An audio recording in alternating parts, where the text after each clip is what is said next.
So what we're going to do today is we're going to take a look at these scratches, which is quite a common fault on most Audis, where they put this gloss black trim next to the doors.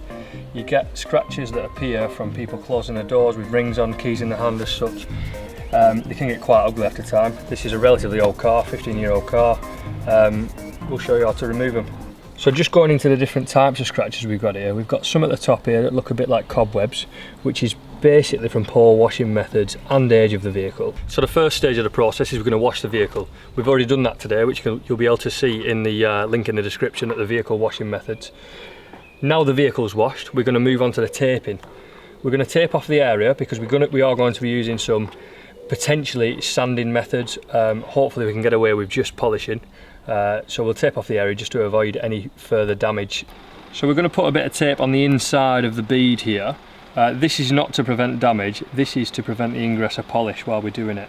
It just saves time later on the clean-up stage, because picking dried polish out is always a bit of a drama.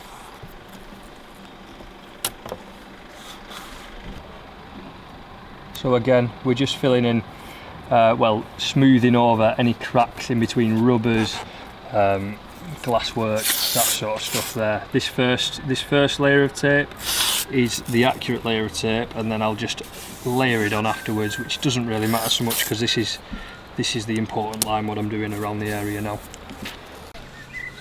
So I've done the area about as much as I want to do now. I've given it a thick enough bead so I'm not going to get any rub from the machine polishing pad. You're always going to get overspray. I mean, you're probably going to get some on the other side of the vehicle, but all that sort of stuff's going to wash off. The main thing we're concerned with is not damaging the areas around it, so we're just restricting that with this tape now. So just a little bit about the machine polishing process is we're always going to try and centre our pad. I've got an old pad here which I'm willing to use on this plastic. This won't be used again after this polish.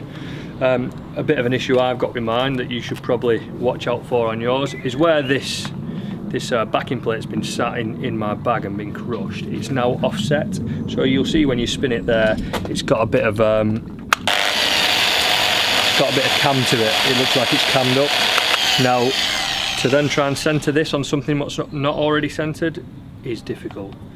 Ideally, you'd want it centred, and I think that's about as close as I'll get it like that. But yeah, it's perfectly fine for the job we're doing, but if I were to machine polish a full car, I'd get myself a new backing plate. So for this I'm going to use a Maguire's cutting compound. This is one of the heavier cutting compounds I've got.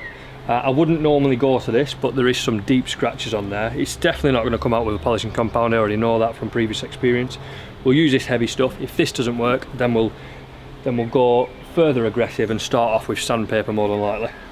So to start off, I'm going to clean the area again. We already know it's clean, however, some dust might have settled on it, some flies might be on there, whatever. We'll clean the surface off again. I use this detail called water wash as lubricant as well while I'm machine polishing, so I'll prep the pad with it afterwards. I've already decanted it into this spray bottle, so we'll just dust a little bit on the area, and using the double-sided microfiber cloth, I'll just buff it off now. We're not too bothered about the aggression of this because we're going to machine polish all the scratches out now. So to prep the pad, I'm just going to give it a quick spray. That's probably over prepped, but this is the first time I've prepped it today, so I'll probably flick out a bit of waterless wash onto the windows, but I'll wipe that off afterwards.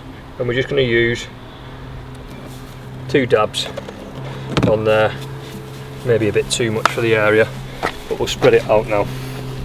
So to start off with, I'm going to have it on the lowest setting. I'm going to dab it across the area, and I'm going to try and spread this out.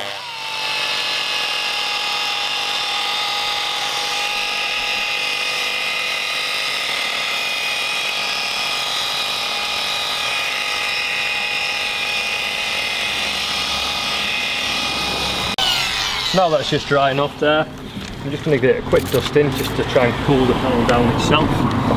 Plastic conducts really heat very well, so it gets hot quite quick.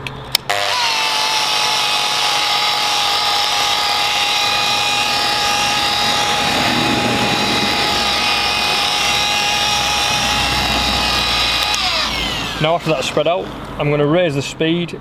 Different polishes vary. but on this one I'm going to about 60%.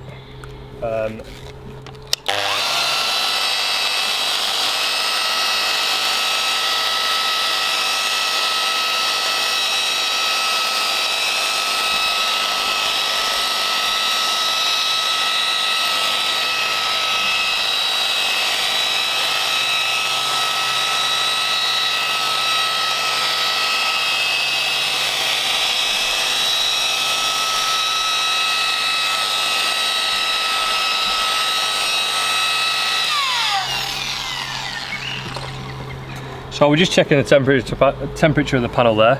It's fine, but you can already see off just that one pass there, we've already lost the majority of the scratches. All the spiderweb scratches are gone. We've still got this main one here. We'll give that another couple of passes. You could completely remove that with sandpaper, but I think the way this is disappearing, it's better just to leave the panel with a bit more integrity and taking layers off. Because that way you're leaving a bit more on there, so if it does scratch again in the future, you're not going to take it right down to some unfamiliar looking plastics what are probably past this gloss layer.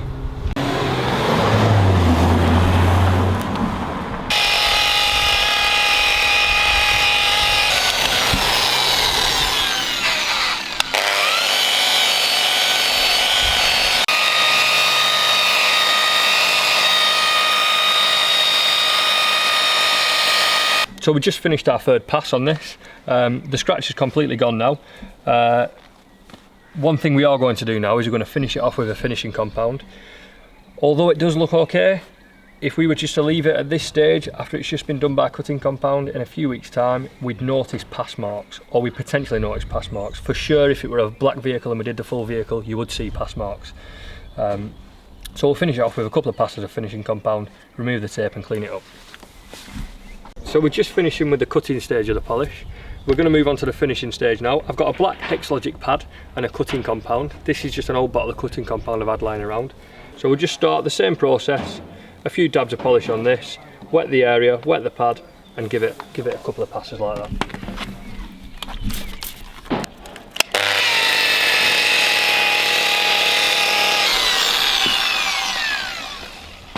As you can see there, that doesn't take much before it powders up. It's a small area, so I'm not using too much polish, but we just got to monitor the temperature because we're passing over the same bits quite frequently. As you can see, it's not taking much before the polish starts powdering up. That's because we're working on a small area. It's conducting quite a lot of heat, so we need to monitor the heat and correct that with a bit of cooling spray, which in this case is just waterless wash. We'll just apply some more of that. Let's apply some to the pad as well.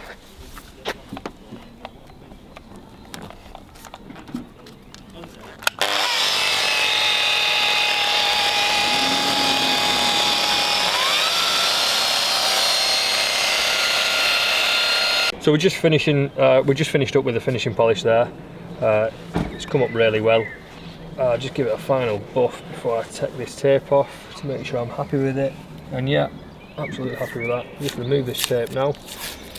One thing you can see in there is a lot of polish that's built up, which we've saved ourselves a lot of work by putting that layer of tape in there prior.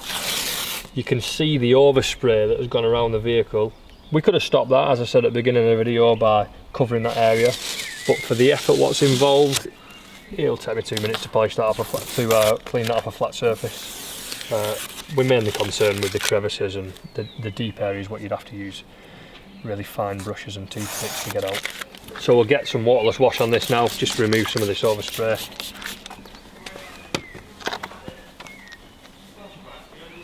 I'm trying not to rub the area what we've just polished as much, just so I'm not running the risk of putting scratches back in there. So now we'll give this its last clean, make sure there's nothing untoward there that we need to remove. And it all seems swell. Just a bit of polish in here.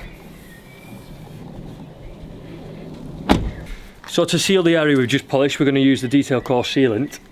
This product's really diverse. You can use it on plastic, on glass, metal, paintwork. Gives a really good protection, up to 12 months really, depending on the climate you're in. So the way we're going to apply this is it's very easy to do, much better than the traditional waxes. You're just going to spray it on. No time to sit. Just buff it around the area, and that is the area now protected. You could do this again in 8 hours for a second coat. You can do that up to 5 times before you start doing it, before it becomes pointless. 5 coats of that, you're easily going to get 12 months out of it. But that for me now is perfectly protected and adequate for what we've just done. Take a look at the scratches.